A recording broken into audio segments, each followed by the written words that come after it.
ನಡೆಸ್ಕೊಂಡು ಹೋಗುವಂತ ಕೆಲಸವನ್ನು ಈ ಬಜೆಟ್ ಮಾಡಿದೆ.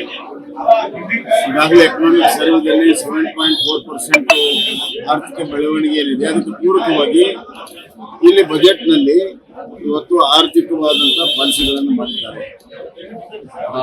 ಇಲ್ಲಿ ಇನ್ಫ್ರಾಸ್ಟ್ರಕ್ಚರ್ಗೆ ಸ್ವಲ್ಪ ಬಹಳಷ್ಟು ಒತ್ತನ್ನು ಕೊಟ್ಟಿದ್ದಾರೆ. ಕೈಗಾರಿಕೆ ಉದ್ಯಮಗಳು ಹೆಚ್ಚಿಕೊಟ್ಟಿದ್ದಾರೆ. ಸಣ್ಣ ಕೈಗಾರಿಕೆಗೆ ವಿಶೇಷವಾಗಿರುವಂತಹ ಫಂಡನ್ನು ಕೊಟ್ಟಿದ್ದಾರೆ. ಆಮೇಲೆ ಟೆಕ್ಸ್ಟೈಲು, ಲೆದರ್ ಗುಡ್ಸು, ಅದರ ಜೊತೆಗೆ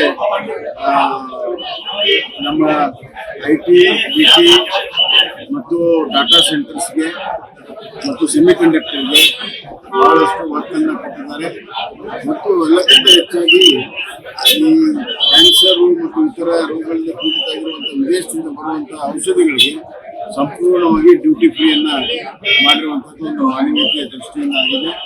ಇದು ಅವೇನು 4 ಕರ್ತವ್ಯ ಪಥ ಅಂತ ಹೇಳಿದ್ರು ಅದರ ಅನುಗುಣವಾಗಿ ಮೊದಲನೇದಾಗಿ ಆರ್ಥಿಕ ಬೆಳವಣಿಗೆ ಮಾಡುವಂಥದ್ದು, ಎರಡನೇದಾಗಿ ಎಲ್ಲರಿಗೂ ಸಬ್ಕೆ ಸಾಥ್ ಸಬ್ಕೆ ವಿಕಾಸ್ ಅನ್ನೋ ದೃಷ್ಟಿಯಿಂದ ಮಹಿಳೆಯರಿಂದ ಹಿಡಿದು ಯುವಕರಿಂದ ಹಿಡಿದು ರೈತರಿಗೆ ಎಲ್ಲರಿಗೂ ಕೂಡ ಈ ಬಜೆಟ್ ಲಾಭವನ್ನು ತಂದುಕೊಡ್ತಾ ಇದೆ.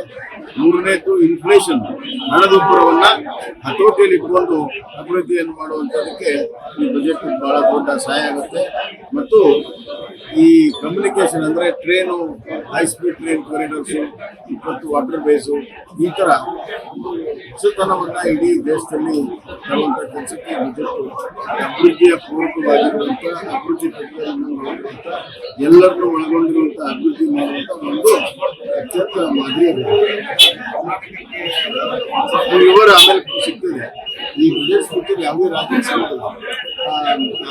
ಯಾವ ಉದಾಹರಣೆ ಕಳೆದ ವರ್ಷ 7 ಸಾವಿರ ಯಾವ ಏನಿದೆ ಅನ್ನೋದು ಈಗ ಸಿಗ್ತದೆ.